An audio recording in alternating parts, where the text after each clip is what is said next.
வணக்கம் உறவுகளே. இரு நண்பர்கள், அதில் ஒரு நண்பன் என்னோடய வேலைக்காரனுக்கு ஒன்றுமே தெரியறதில்ல, சரியான முட்டாளாக இருக்கிறான்னு சொல்கிறான்.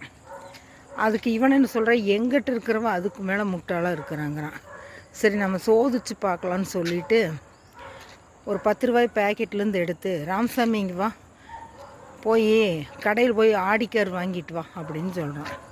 உடனே சரிங்க எஜமா அப்படின்னு சொல்லிட்டு வேகமாக ஓடிட்டான், போய் கார் வாங்கிட்டு வரேன்ட்டு. நண்பன் இப்போ கூட இருக்கிற நண்பன் என்னங்கிறான், சரி பாரு என்னுடைய வேலைக்காரனை பாரு, நான் சோதிக்கலாம் அப்படின்னு சொல்லிட்டு, டேய் ராசையா இங்கே வா. என்னங்க ஐயா, அதாவது நான் நேற்று தங்கியிருந்தேன்ல ஒரு ரெசிடென்சியில், அந்த ரெசிடென்சியில் போய் நான் இருக்கிறேன்னு பார்த்துட்டு வா அப்படின்னு சொன்னான்.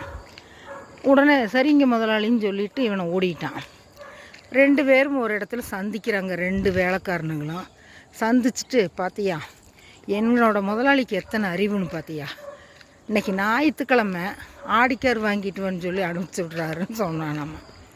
இவன் என்னங்கிறானாம்மா, உங்கள் முதலாளியாவது தேவையில்லை, நேற்று எங்கள் முதலாளி ஒரு ரெசிடென்சியில் தங்கியிருந்தார், அங்கே நான் இருக்கிறேனான்னு பார்த்துட்டு வான்னு சொல்கிறாரு.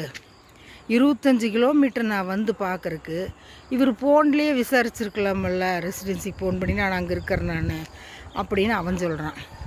இந்த முதலாளிக்கு 2 பேரும் வேலைக்காரருக்கு புத்தி இல்லைன்னு சொல்லி சொல்கிறாங்க.